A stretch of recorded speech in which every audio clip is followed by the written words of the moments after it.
오늘은 에스더와 관련한 이야기를 함께 나누고 또 기도하려고 합니다. 에스더서는 총 10장으로 되어 있는데요. 이 에스더서의 시대적인 배경은 페르시아 제국 시대입니다.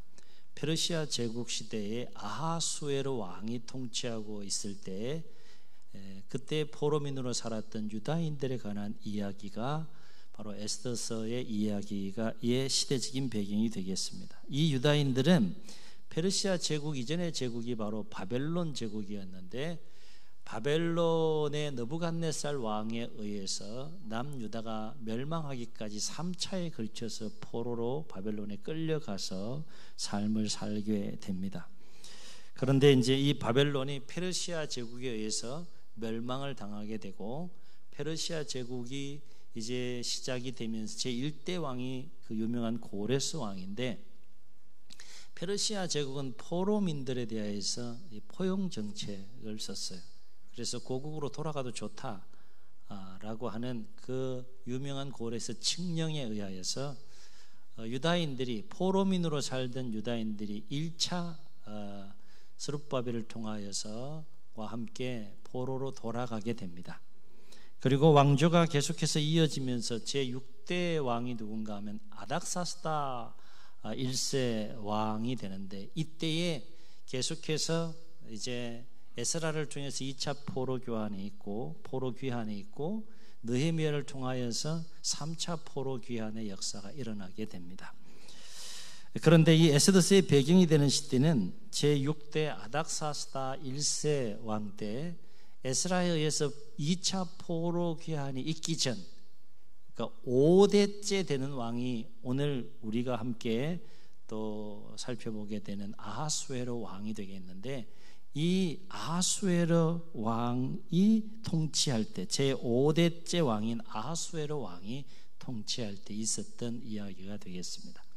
이 아하수에로 왕의 다른 이름은 크세르크세스 1세라고도 하는데요. 여러분, 그 영화 중에 300이라는 영화가 있어요. 그 300이라는 영화에 등장하는 페르시아 왕이 바로 이 아하수에로 왕이라 할 수 있습니다.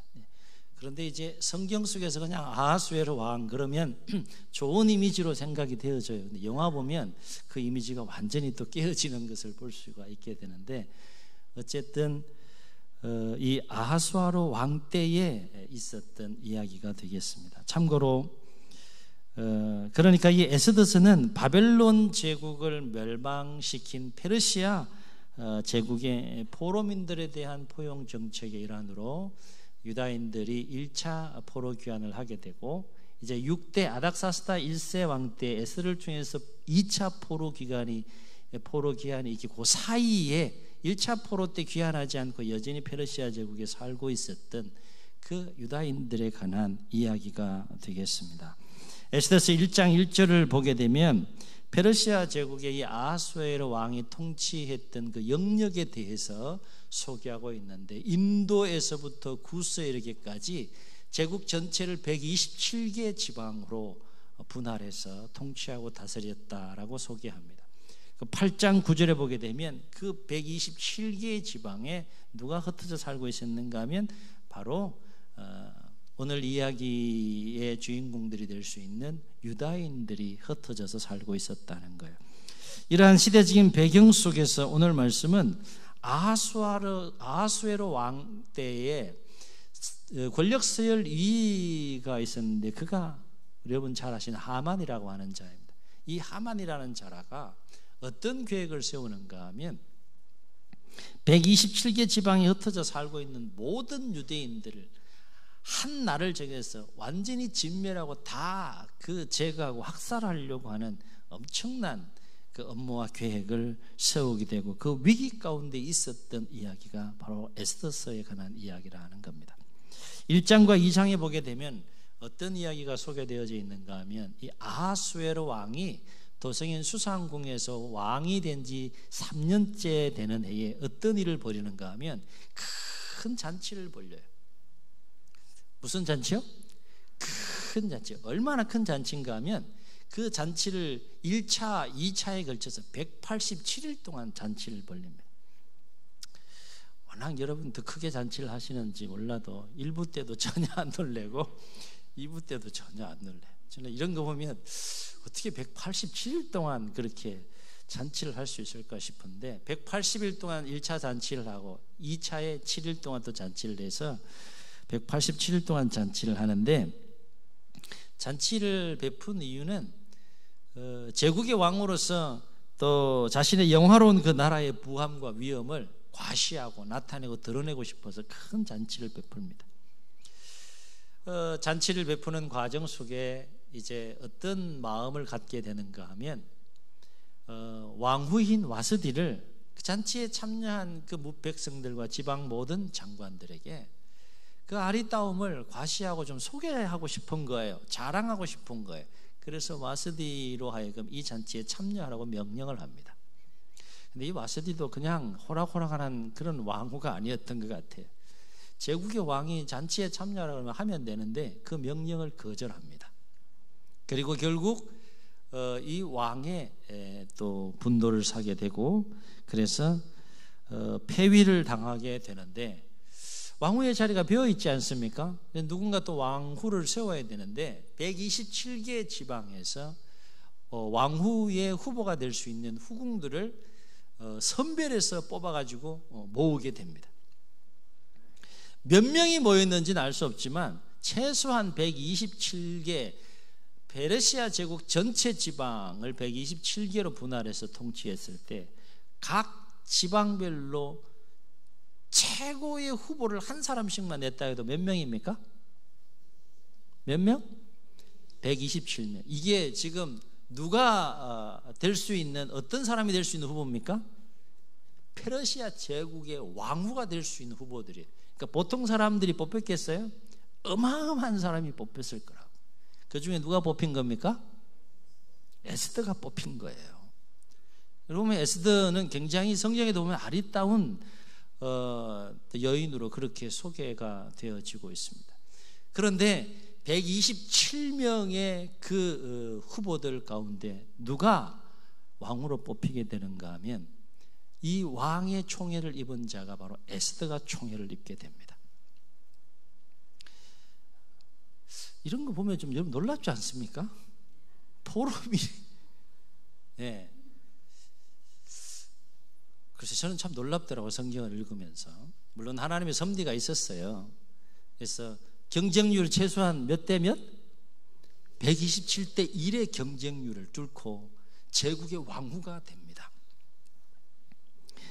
이러한 상황 속에서 아하수에로 왕은 하만이라고 하는 자를 권력 서열 2위에 세우게 되는데 하만의 마음이 막 하늘을 찌르는 거예요. 권력 서열 2위니까 뭐 어마어마한 그 위치에서 마음이 굉장히 높아졌었는데 3장 2절 보게 되면 대궐문에 있는 왕의 모든 신하들이 이 하만에게 무릎을 꿇고 절을 하는데 다 큰 사람이 무릎을 꿇고 절을 하지 않는 거예요. 그 사람이 누구였다는 겁니까?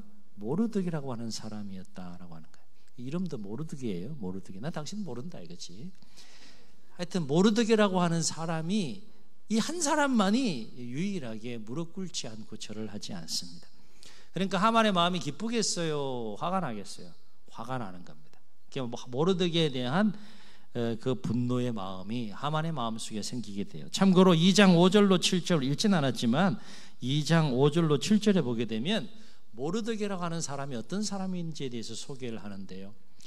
세 가지를 소개해요. 첫째는 에스더와 함께 제국의 도시인 수산에 살고 있었던 유다인이었다라는 것 소개를 하고, 또 한 가지는 이 모르드게가 언제 포로로 끌려왔는가 하면 남유다 왕국의 마지막 왕이 시드기야 왕이고 고전 왕이 마지막 두 번째 왕이 여호야긴이라고 하는 왕인데 오늘 우리 성경에는 여고냐라고 그렇게 소개되어 있어요. 같은 인물입니다. 바벨론의 2차 포로 때 이 남유다의 마지막 두 번째 왕인 여호야긴 왕과 여러분 잘 아시는 선지자 에스겔이라고 하는 선지자가 이때 2차 포로 때 끌려가게 됩니다. 이때 누가 함께 포로로 끌려갔다는 거예요? 모르드게라고 하는 사람이 2차 포로 때 바벨론으로 끌려갔다라고 그렇게 소개를 합니다. 그러면 모르드게와 에스더는 어떤 관계냐? 이것도 소개하고 있는데 모르드게와 에스더의 관계는 사촌 간의 온누이 관계였다 하는 거예요. 그런데 에스더의 부모님이 일찍 돌아가시는 일로 인하여서 그 에스더를 이 모르드게가 어떻게 양육했는가 하면 자기의 딸처럼 그렇게 양육했다라고 2장 5절로 7절에서 모르드게에 대하여 소개를 합니다. 여하튼 이러한 모르드게는 하만에게 무릎 꿇지 않고 절하지 않으므로 하만의 분노를 사게 되고, 그로 인해서 하만이 어떤 그 계획을 세우는가 하면 모르드게만 죽이기에는 이 분이 삭히지가 않는 거예요. 그래서 모르드게의 민족이 유다인이라는 사실을 알게 되고 127개 지방에 흩어져 살고 있는 모든 유다인들을 한 날을 정해서 다 학살할 어마어마한 음모와 계획을 하만이 꾸미게 됩니다. 그리고 나서 왕의 명령이 떨어져야 될 거 아니겠어요? 그래서 이러한 계획하에 하만은 유다인 학살에 대한 음모를 꾸미고 거사의 날을 딱 정한 다음에 이게 왕의 마음을 얻어서 왕의 명령으로 각 지방의 문자와 언어로 쓴 조서를 127개 지방에 보내게 됩니다. 이때가 아하수에로 왕이 통치한 지 7년째 되는 첫째 달이라 그랬어요. 그리고 이 하만이 유다인들을 전체 한 날을 정해서 학살하려고 했던 거사의 날이 언젠가 하면 그 해 마지막 달 12월 13일로 그렇게 거사를 정한 겁니다. 그런데 오늘 말씀 보면 이 사실을 누가 알게 되는가 하면 모르드게가 알게 돼요. 그리고 각 지방에서 이미 조서를 받은 그 유다인들도 이 사실을 알게 됩니다. 그래서 오늘 말씀 4장 1절로 3절에 보게 되면 모르드게를 비롯해서 이 사실을 알게 된 각 지방의 모든 유다인들이 자기의 옷을 찢고 굵은 베옷을 입고 극한 슬픔의 표현을 이렇게 하는 겁니다. 그 다음에 죄를 머리에 뒤집어 쓰고 그리고 애통하며 금식하며 대성통곡했다. 그럴 만한 일이잖아요, 그죠? 민족이 지금 한 사람의 엄청난 무서운 음모와 계획에 의해서 진멸할 수밖에 없는 절체절명의 위기 가운데 있는데 그 소식을 들었을 때 얼마나 마음이 아프고 힘들었겠느냐 하는 거예요. 그리고 모르드게는 이 사실을 에스더의 내신 하닥을 통해서 에스더에게 알리게 되고, 에스더로 하여금 너 왕 앞에 나아가라. 왕후인 네가 지금 왕 앞에 나아가야 될 때다. 나아가서 이 나라의 이 민족에 처한 이 위기의 상황을 낱낱이 구하라. 그렇게 이 모르드게가 에스더에게 강력하게 권면합니다. 나아가야 돼요, 나아가지 말아야 돼요? 이 에스더도 자기 민족, 동일한 민족 유다인의 입장에 나아가야 돼요. 그런데 오늘 말씀 보면 에스더는 왕 앞에 쉽게 나아가지 못합니다. 두려움이 엄습해 들어옵니다. 그래서 머뭇거리고 주저하는 이 에스더의 모습을 보게 돼요. 왜냐하면 왕이 부르지도 않았는데 왕 앞에 나가게 되면 제국의 법상 그건 죽는 거예요. 유일하게 살 수 있는 것은 치리자의 지팡이인 그 규, 우리 성경에는 금규로 되어 있는데 금규를 이렇게 왕이 내밀지 않으면 그냥 죽는 거예요. 왕이 내밀 때는 살 수 있는 유일한 길이 있습니다. 그런데 지금 에스더의 상황은 어떤 상황인가 하면 왕이 부르지 않은 지 며칠이 지나 됐다는 겁니까? 30일이나 된 상황이라는 거예요.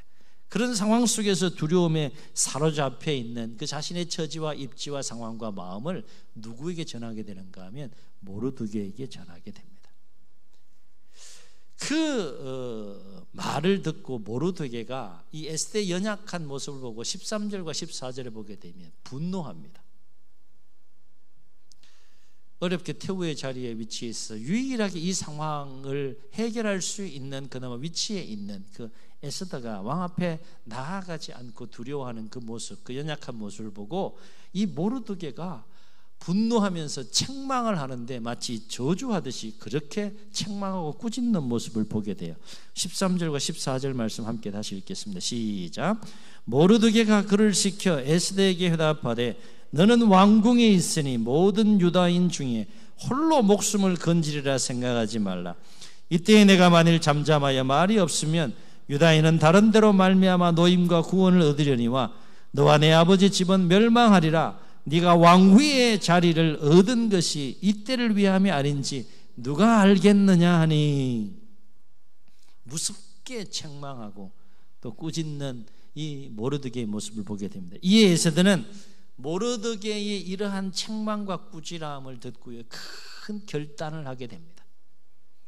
그리고 모르드게에게 회답을 보내는데 그 회답의 내용이 에스더가 결단한 그 내용의 회답의 그 내용이 바로 그 유명한 16절의 말씀이 되겠습니다. 16절 말씀을 다시 한번 읽겠습니다. 시작.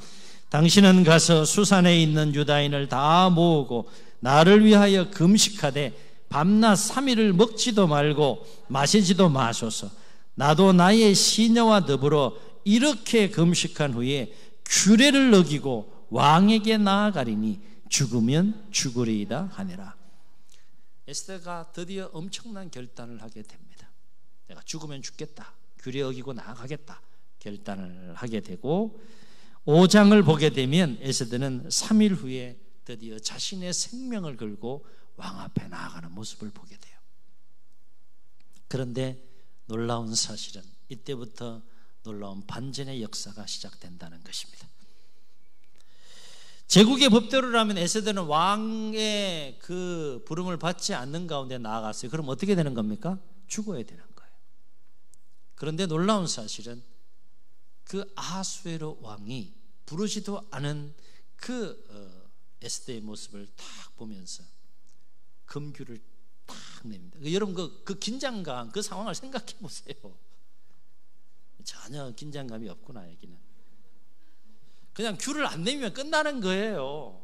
근데 딱 보는 순간 왕의 마음이 활짝 열리면서 감동이 쫙 밀려오는 겁니다.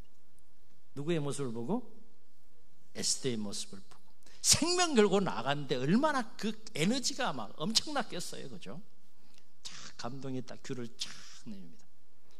그리고 죽어야 하는 그 에스더는 죽지 않고 결국 민족의 진멸을 막는 일에, 민족의 멸망, 민족의 학살을, 그 하만의 계획을 막는 일에 결정적인 역할을 하게 됩니다. 그리고 이 에스더의 이러한 역할을 통해서 결국 하만의 업무가 낱낱이 다 왕 앞에 드러나게 되고요. 그래서 결국 모르드게를 매달아 죽이려고 했던 그 하만이 모르드게를 매달아 죽이려고 만들어 놓은 규빗 50규빗 되는 나무, 한 규빗이 40에서 50cm 정도라고 해요. 계산하기 쉽게 50cm면 50규빗이면 몇 미터입니까? 2m 50이 돼요. 약 3m에 가까운. 그게 누구를 달려고 했는가? 모르드게를 달아 죽이려고 했는데 누가 달렸는가 하면 하만이 달려 죽게 됩니다. 그리고 12월 그해 13일 날 일제히 그 한날에 127개 지방에 흩어져 살고 있는 모든 유다인들이 학살을 당해야 되고 진멸을 당해야 될 그 날에 오히려 반전의 역사 속에서 하만과 함께 유다인들을 학살하려고 했던 모든 세력들이 유다인들에 의하여서 진멸을 당하는 놀라운 구원의 역사가 5장부터 10장까지 쫙 펼쳐집니다. 한 주 동안 시간을 내셔서 제가 일일이 다 이야기를 나눌 수는 없지만 한 주 동안 꼭 시간을 내셔서 오늘 말씀을 기억하시면서 10장 얼마 분량이 많지 않아요. 한 주 동안 꼭 읽어보실 수 있기를 부탁을 드립니다. 사랑하는 성도 여러분, 오늘 말씀에서 우리가 주목할 것이 뭘까요? 여러 가지 우리 주목해 볼 수 있겠지만 한번 따라해 보시겠습니다. 생명을 건 기도는 운명을 바꾼다. 아멘. 아멘. 생명을 건 기도는 뭘 바꾼다고요? 운명을 바꾼다는 거예요. 생명을 건 기도는 누구의 운명을 바꿀 수 있을까? 오늘 말씀을 보면 생명을 걸고 기도하는 자신의 운명을 바꿀 수 있어요. 아멘. 에스더의 운명이 바뀌지 않습니까? 이외의 성경에 또 관련된 그 인물들을 좀 살펴보게 되면 야곱이 야복 강가에서 생명을 걸고 기도함으로 이스라엘이라는 위대한 존재로 바뀌게 돼요. 이스라엘이라는 뜻은 하나님이 주도하고 다스리는 인생입니다. 야곱이라는 뜻은 속여 빼앗는 자예요. 그동안 속여 빼앗는 인생이 이제는 하나님이 주도하고 다스리는 인생으로 바뀌게 됩니다. 무엇에 의하여? 생명을 얻은 기도에 의하여서. 여러분, 한나 아이를 갖지 못했지만 생명을 걸고 하나님 앞에 기도합니다. 그래서 하나님의 은혜를 입어 누구를 낳게 됩니까? 이스라엘의 마지막 위대한 사사 사무엘, 영적인 지도자를 낳게 됩니다. 개인의 운명이 바뀌는 거예요. 히스기야가 죽을 병에 걸렸을 때 하나님 앞에 눈물로 생명을 걸고 기도합니다. 그때 하나님 은혜를 베푸셔서 그에게 몇 년 동안 15년 생명을 연장해 주시는 은혜를 입게 돼요. 여러분, 생명을 건 기도가 이렇게 파워가 있는 겁니다. 자신의 운명을 바꿀 수 있는 거예요. 내가 처한 상황이 어떤 상황이든지 어떤 어려움이 있든지 간에 언제든지 반전의 역사 속에 하나님의 은혜가 임하여 운명을 바꾸는 역사들이 일어난다는 겁니다. 생명을 건 기도는 자신의 운명만 바꾸는 것이 아니라 자신이 중보하는 자들의 운명도 바꾸는 놀라운 역사가 있다는 거예요. 이를테면 여러분, 소돔과 고모라가 멸망할 때, 그게 롯이 있을 때 누가 중보하며 기도합니까? 아브라함이 하나님 앞에 생명 걸고 기도해요. 그래서 롯이 삽니다. 신약으로 와서 생각해 볼 때 백부장의 종이 있는데 죽을 병에 걸렸잖아요. 예수님께 찾아가 살려달라고 그랬을 때 백부장이 예수님께 간구했는데 누가 삽니까? 종이 사는 거예요. 귀신 들린 딸이 있었어요. 수레보리게 여인에게 있었어요. 나 개취급 당하도 동안이 좋으니까 계획이 던지는 부스러기라도 같은 그런 은혜라도 부어주시면 내 딸 낳는다. 그렇게 자신을 낮추어 주님 앞에 간구했던 그 수레보리게 여인의 그 기도로 누가 낳게 됩니까? 딸이 낳게 되는 거예요. 중보기도의 능력이 여기에 있는 겁니다. 그동안 코로나로 인해서 우리 중보기도 사역이 좀 멈췄었는데 이제 또 다음 주부터 새롭게 또 1기, 2기 수료자들을 중심으로 해서 교회 중보기도 사역을 좀 세워가려고 합니다. 오늘 말씀을 통해서 참 그런 부분들에서 더 많은 마음이 오고 감동이 오더라고요. 여하튼 생명을 건 기도는 자신의 운명뿐만 아니라 자신이 중보하고 기도하는 자들의 운명을 바꿀 수 있다. 여러분, 중보하고 기도하는 사람들이 있습니까? 포기하지 않고 기도할 수 있기를 주의 이름으로 축원합니다. 여러분의 그 중보의 기도로 인하여서 그 영혼이 살 수 있다는 거예요.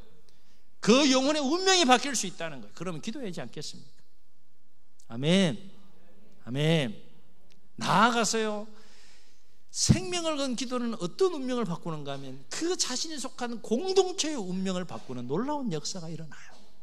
우리 에스더서를 통해서 우리 그거 목격할 수 있습니다. 오늘 말씀 보세요.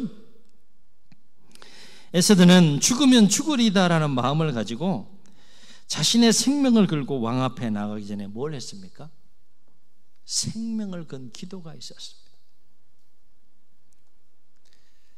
생명을 건 기도가 있은 후에 생명 걸고 왕 앞에 나갔어요. 이거 굉장히 중요한 영적인 원리입니다. 여러분, 어떤 일을 할 때 반드시 기도하고 시작하고 기도하고 출발할 수 있기를 주의 이름으로 축원합니다.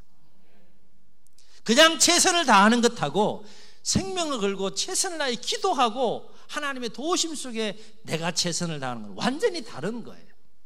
그냥 최선을 다하면 나의 최선으로 거치는 겁니다. 그러나 어떤 일을 하기 전에 하나님 앞에 마음을 다하여 최선을 다하여 기도하고 그 일을 최선을 다하여 감당하게 되면 나의 최선인 동시에 누가 역사하게 되는 겁니까? 그 삶의 여정에 하나님이 역사한다는 거예요. 깨닫는 은혜가 있기를 주의 이름으로 축원합니다. 에스더는 이거 알았어요. 모르드게 이거 알았습니다.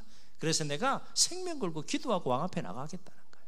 여러분, 3일 밤낮을 먹지 않고 마시지 않고 금식하겠다는 것은 어떤 의미가 담겨 있는가? 비록 기도라는 단어는 나와 있지 않지만 금식한다는 것은 유대인들에게 있어요. 기도가 병행해서 진행되는 겁니다. 아울러서 금식하면서 기도한다는 것, 식음을 전폐하고 기도한다는 것은 어떤 의지가 담겨 있는가 하면 사람이 생명을 유지하려면 먹어야 될 거 아니겠습니까? 그거 끊고 나간다는 건 뭡니까? 생명 걸고 기도하겠다는 거예요. 3일 밤낮 식음을 전폐하고 에스더 자신도 기도하고 신녀들도 함께 기도하게 하고 모르드게와 그 도성인 수산에 사는 모든 유다인들을 다 모아서 중보기도를 요청하면서 함께 기도하는 그 에스더의 모습을 우리가 성경을 통해서 16절 말씀을 통해서 목격할 수 있다는 거예요. 그렇게 3일을 기도하고 왕 앞에 나아간다는 건 생명 걸고 왕 앞에 나아간다는 것이 되겠습니다. 여러분, 에스더만 생명 걸고 기도했습니까? 에스더가 중보 기도를 요청한 모르드기를 비롯한 수산에 사는 모든 유다인들이 함께 에스더와 함께 중보하며 기도했습니다.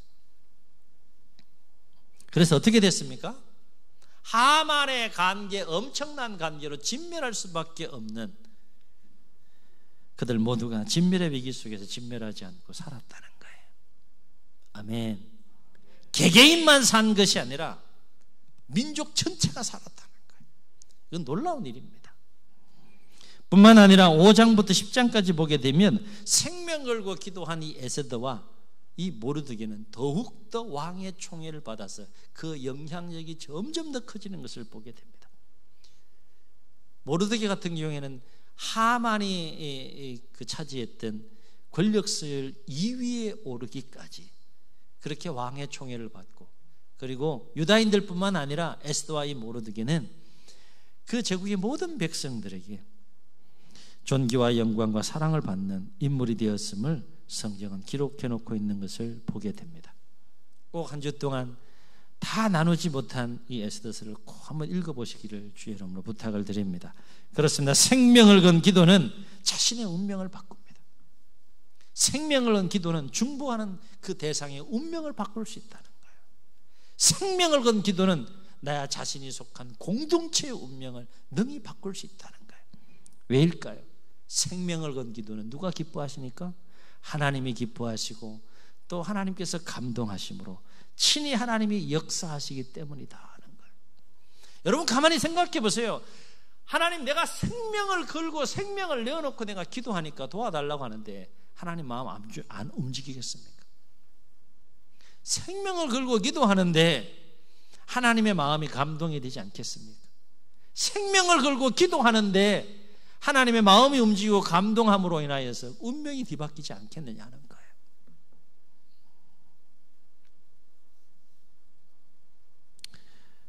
식사 기도하면서까지 우리 생명 걸고 기도할 필요는 없어요. 그죠? 그러나 생명을 걸고 기도해야 될 일들이 있잖아요. 상황들이 있잖아요. 그죠? 그럴 때는 정말 생명 걸고 하나님 앞에 기도해야 된다는 거죠. 지금 우리는 코로나라고 하는 상황 속에서 개인적인 차원에서뿐만 아니라 공동체적으로, 그리고 나라와 민족적인 차원에서 참으로 어려운 시기를 우리가 함께 보내고 있습니다. 그리고 특별히 6월달은 호국 보훈의 달로 우리가 기억하며 보냅니다. 어느 때보다도 나라와 민족을 위해서 기도해야 될 때인 줄로 믿습니다. 바라옵기는 오늘 말씀이 다시 한번 우리에게 거룩한 도전이 되어서 우리 안에 기도가 회복되되 생명을 건 기도가 이루어지므로 그렇게 기도하는 여러분의 운명이 뒤바뀌는 역사가 일어나고, 여러분이 중보하는 자들의 그 대상들의 그 인생과 삶의 운명이 뒤바뀌는 역사들이 일어나고, 나아가서 우리가 속한 공동체, 교회뿐만 아니라 나라와 민족의 운명이 새롭게 뒤바뀌는 놀라운 역사들을 일으키는 그 주인공들이 다 될 수 있기를, 그렇게 귀하게 쓰임받는 자들이 다 될 수 있기를 예수님의 이름으로 축복합니다. 축원합니다. 우리 말씀을 기억하시면서 함께 찬양하시고 한번 통성으로 기도합니다.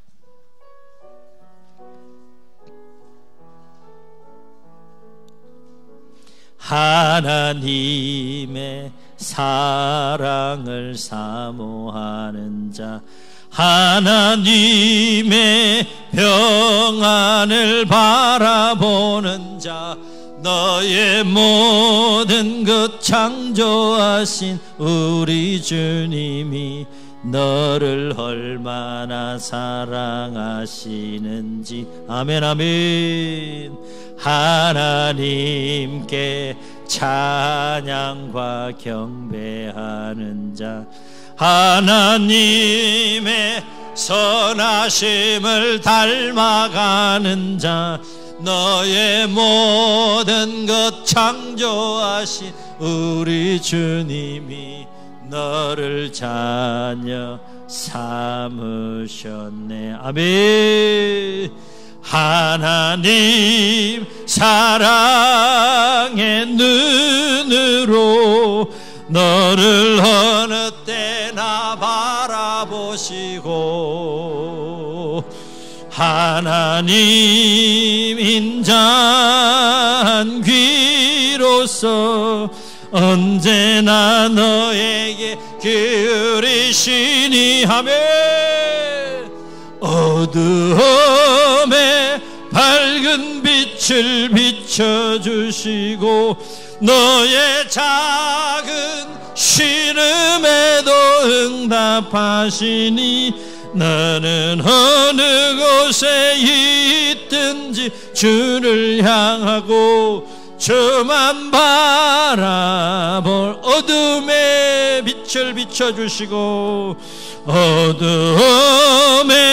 밝은 빛을 비춰주시고 너의 작은 신음에도 응답하시니 나는 어느 곳에 있든지 주를 향하고 주만 바라볼지라.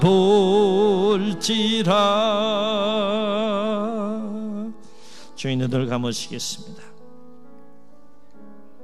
말씀을 기억하시면서 우리 통성으로 기도할 때 이미 우리 경험에서 알 수 있듯이 삶의 여정 속에 뜻하지 않은 큰 어려움과 위기를 만날 수 있습니다.